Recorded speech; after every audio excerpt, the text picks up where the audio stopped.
lesson, your first music lesson, your first music lesson.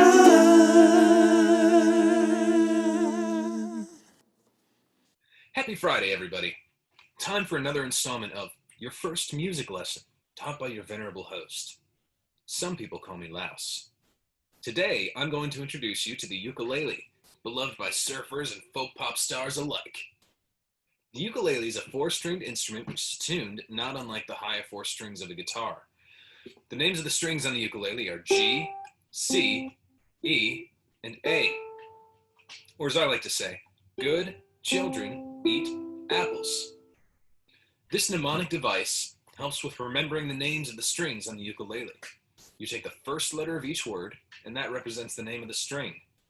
Another example would be naming the strings after animals: gorilla, cheetah, eagle, and ant, or anteater, or aardvark, antelope maybe. Why don't you leave me a comment and tell me what mnemonic device you use to remember the string names? A unique characteristic of the ukulele is that, unlike on other instruments, the first string, G, is not the lowest string. Typically, we tune our stringed instruments from low to high or high to low in terms of pitch, but the ukulele is different in that the G string is actually higher in pitch than both the C and the E strings. These four strings, when played together, create what is called the A minor dominant seventh chord. So the ukulele is basically going to sound good no matter what, as long as it is tuned properly. Which brings me to my next point, tuning.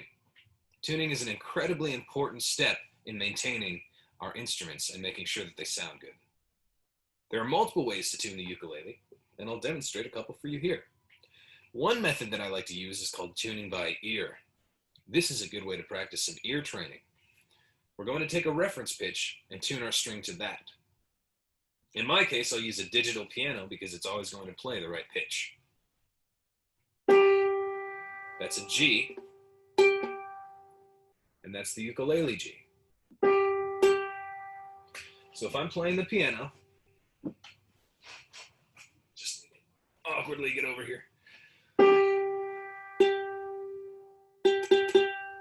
What you want is for there not to be any warble between the two notes. You don't want there to be a wow.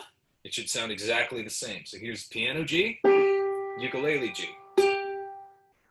I'd say that's pretty well tuned. Let's try the C.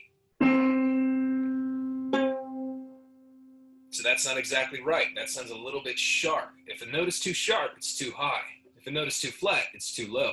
So on the ukulele, if I'm too sharp, I want to turn the knob this way, which you can hardly see, but that's going to be clockwise on the top strings. On the bottom strings, it's backwards because they're wound backwards. I'm trying to keep this basic, I'm sorry. So, here's C. Sounds good enough to me. Here's E on the piano, E on the ukulele.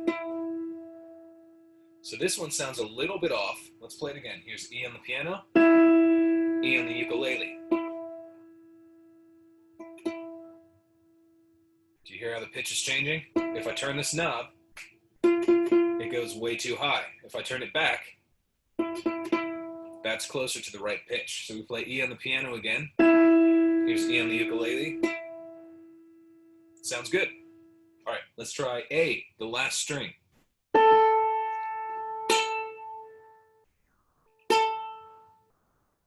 I would say it was the tiniest bit flat, so I tuned it up a little bit, which for me would be clockwise.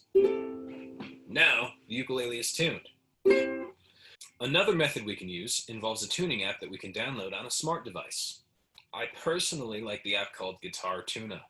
The free version offers tuning for ukulele, bass, and guitar, but the premium paid subscription offers many more instruments. The app is also really handy because it contains a chord library so we can practice learning chords, and a metronome so we can practice playing consistent rhythm. This is the Tuna app. So if I play the tone on the ukulele, that's what's going to happen if it's tuned right. Here's E, C, it says it's a little bit sharp or a little bit flat, so I'll have to tune that while I hold this up for you. Your first music lesson. Your first music. Wow. Wow, this is a disaster right now. Why is that C so high? It really shouldn't be. I just tuned it. Something's wrong with this app. I blame the app. Okay, well, there we go. And the G is good. So that's how you tune with Guitar Tuna. It's got the green bar that fills up and it plays a tone that lets you know when you've tuned the string right. See, but now the C sounds flat, so I don't trust the app. I trust my ear. Your first music lesson. Your first music. All right, so I tuned it by ear again, and in my opinion, it sounds better than it did after the app. But that's not to say that some other mitigating factor happened. I don't know. All I can do is trust my ear, because I have trained it over the years. All right, now that our instrument is tuned up and ready to go, let's learn some more basics and get into some chords. These are called frets. They're divided by these little metal pieces here. This is the first fret, which is closest to the headstock. And then we go up by number. This is the second fret, and the third fret, and fourth, and fifth, and so on. The easiest chord we can play is called C major. It involves playing 3 open strings, the G, C, E string, and placing a finger down on the third fret of the A string. The note that you play on that third fret is called C. So we have a G, C, E, and a high G in this chord. All of these notes together create the C major chord. If I strum in a downward motion like this, I call it a downstroke or a downstrum. If I strum upwards like this, it's called an upstroke or an upstrum. Try playing this chord with a simple down, up pattern like this, making sure that you hold down that third fret and press it all the way to the fingerboard, and making sure not to play any other strings that you're not trying to play. The angle of your fingers and the pressure you use is important here.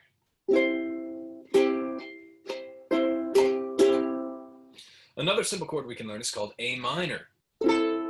This chord involves placing a finger, and I would definitely use the middle finger here, on the second fret of the G string, and then playing open C, E, and A strings. The note that you play on the second fret of G is called A. So in this chord we have A, C, E, and A again. This is called A minor. Let's practice that down, up pattern again, making sure again that we use the right finger on the right string, using the right pressure, and not playing any other strings. Next, we're going to learn the F major chord, which is very similar to A minor, but we're going to add 1 extra finger. So we have our middle finger on the second fret of the G string, open C, pointer finger first fret on the E string, and open A.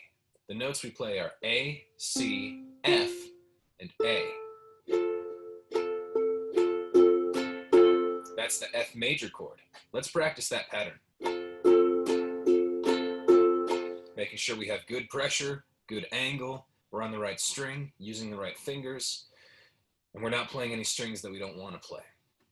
So if we play these chords one after the other, C, A minor, and F, we have what's called a chord progression.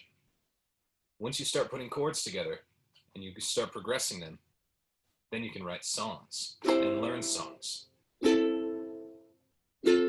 Practice these 3 chords back to back. C,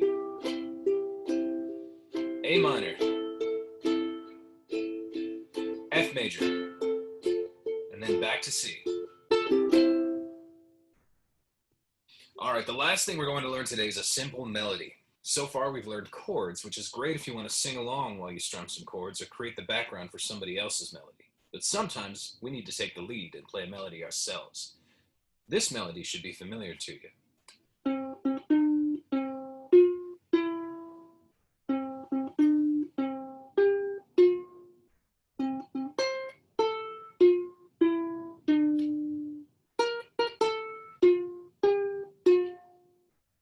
All right, so when I write down how to play this, we're going to have string name followed by fret name. And those will be put together like this, and it'll be in a row teaching you how to play the melody. So